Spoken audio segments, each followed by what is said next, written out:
Hey everyone, welcome back to the channel. In today's video, we're going to dive deep into one of the most iconic and controversial stocks in recent history, Gamestop, ticker symbol GME. Whether you've been following the story since the start or just tuning in, this video will bring you fully up to speed with everything you need to know about GME, the business, the stock, the movement, and the future outlook. Let's get right into it. GameStop was once seen as just another struggling brick-and-mortar retailer.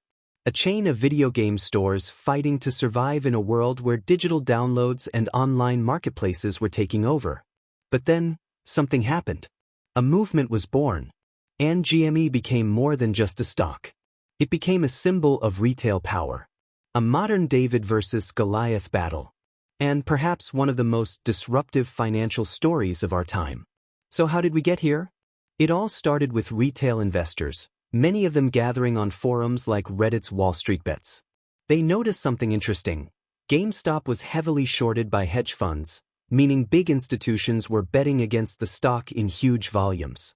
In fact, the short interest at one point was over 100% of the available shares, which theoretically shouldn't even be possible.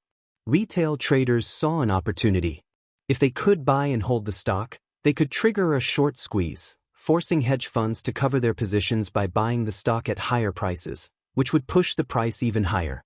And that's exactly what happened. GME's stock exploded, rising from single digits to hundreds of dollars. The media was stunned. Wall Street was furious. And retail investors were celebrating what felt like a rare moment of victory. But after the initial squeeze, the story didn't end. GameStop remained in the spotlight. It became a battleground stock, with price swings, volatility, and intense scrutiny. And for many, it was never just about the money. It was about exposing flaws in the financial system, naked shorting, market manipulation, payment for order flow, and lack of transparency in the markets. Even today, GME holds a unique position. It's not just a company anymore, it's part of a movement. So let's explore where things stand now. Let's begin with the business itself. GameStop has been undergoing a major transformation. The company brought in new leadership, including Roaring Cory, the founder of Chewy and a highly respected name in the e-commerce world. Cory initially joined the board, then became chairman, and eventually took over a leadership role to steer the company in a new direction. His vision? To turn GameStop into a modern, tech-focused business, shifting away from dying retail and into areas like e-commerce, digital products, and potentially even blockchain technology. Under this new leadership, GameStop has revamped its executive team, brought in talent from companies like Amazon and Microsoft, and started investing in tech infrastructure. They've launched a refreshed e-commerce platform. They've explored Web3 gaming and NFTs. They've even rolled out a digital wallet and NFT marketplace. Now, has it all gone perfectly? The NFT marketplace saw limited traction.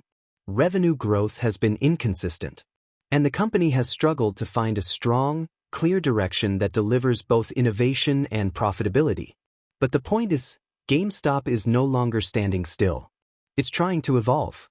One of the most important things GameStop did recently was eliminate all of its long-term debt. That's huge.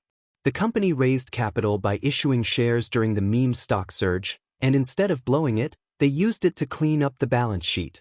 That means they're now operating debt-free, with a sizable cash cushion, a rare position for a retailer in transition. This gives them flexibility. It allows GameStop to invest in new areas without the pressure of making interest payments or refinancing maturing debt. It also gives them time, something most struggling retailers don't have. Now let's shift to the stock itself. GME remains one of the most volatile and widely watched stocks in the market. The daily volume, the number of people tracking it, and the social media discussion around it are still strong. Even after the initial meme craze cooled off, the GME community stayed active. And that loyalty continues to shape the stock's movement.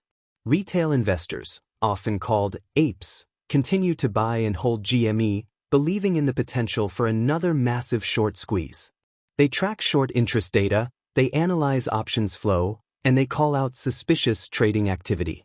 In their view, the stock is still heavily manipulated, and the original thesis hasn't changed. And to be fair, short interest in GME still remains unusually high. It may not be at the extreme levels seen during the initial squeeze, but it's enough to fuel continued speculation that another move, a second squeeze, could be possible under the right conditions. On top of that, GME is a stock with limited float, meaning a relatively small number of shares are available for trading. Combine that with a highly motivated retail base and potential institutional involvement, and you have a recipe for sudden, unpredictable moves. Now, let's talk about market mechanics.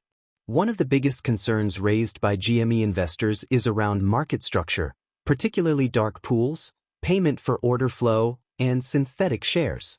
Dark pools are private exchanges where large institutions can trade without revealing their orders.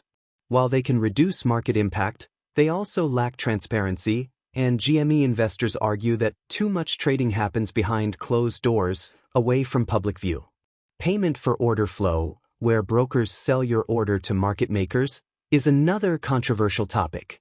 Some believe it leads to front-running and price manipulation. This was at the center of the Robinhood controversy when trading on GME was restricted during the squeeze. And then there's the issue of synthetic shares, essentially phantom shares that exist due to over-leveraged shorting and complex derivatives.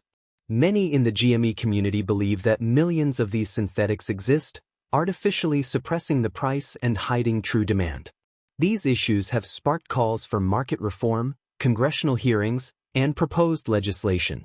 And while progress has been slow, the GME saga has undeniably brought more attention to the hidden mechanics of Wall Street than ever before.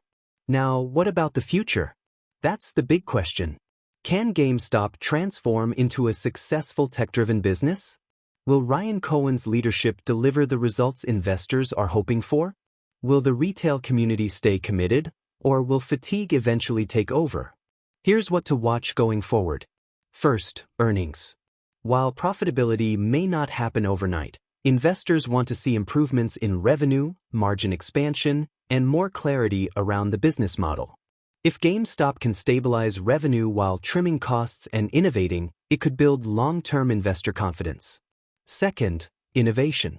What new tech or services will GameStop introduce? Will they expand? Thanks for sticking around through this in-depth update. If you got value from this video, please drop a like, subscribe to the channel, and let me know in the comments, are you still holding GME? Do you believe in the long-term potential? Or are you waiting for another big move? I'd love to hear your thoughts. Stay tuned, stay sharp, and I'll catch you in the next video.